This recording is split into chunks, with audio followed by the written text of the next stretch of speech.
le fondazioni in generale devono entrare in una fase nuova, che è quella sì del sostegno attraverso bandi, contributi, eccetera, alle iniziative del territorio, ma siamo in una stagione in cui questo patrimonio dei nostri nonni, dei nostri genitori, deve essere anche sfruttato per lo sviluppo economico, sociale.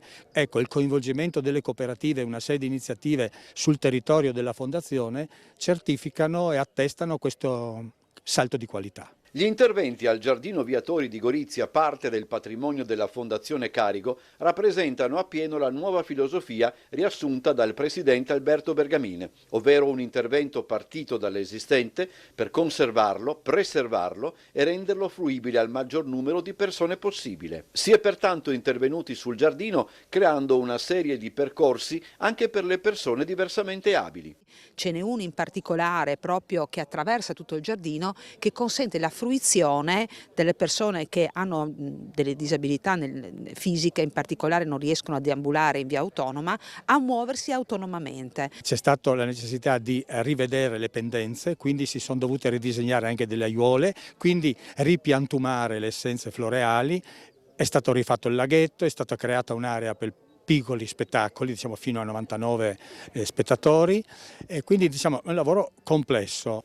All'intervento della Fondazione, sempre nell'ambito di una fruizione più ampia e rispettosa del luogo, farà seguito un impegno da parte della Regione, così riassunto dall'assessore Callari. Stiamo realizzando qui vicino un parcheggio, un grande parcheggio che poi con una scala adatto anche per i disabili permetterà a tutti di poter usufruire di questo giardino. Siamo già abbastanza avanti con la progettazione, i lavori cominceranno a breve, era un'area che era della forestale e che abbiamo messo a disposizione.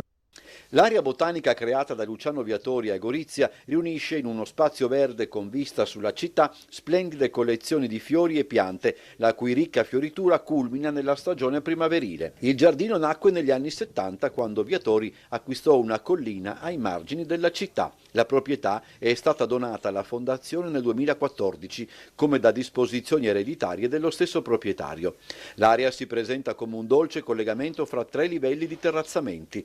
L'accesso nella parte alta della proprietà, dove un vialetto lastricato conduce alla casa e dalla Valle delle Azalee. Dal grande prato davanti alla casa si scende verso il laghetto delle Ninfee e il Roseto. Il livello più basso abbraccia l'intero lato sud-occidentale del giardino, da cui si risale poi per una scala interrata al belvedere sulla città. Le aperture partiranno dal 12 di questo mese e ci sarà un sito che raccoglierà le prenotazioni e dove saranno pubblicati anche gli orari di visita. Ci sarà anche la possibilità per i gruppi di prenotare delle visite guidate diciamo dedicate.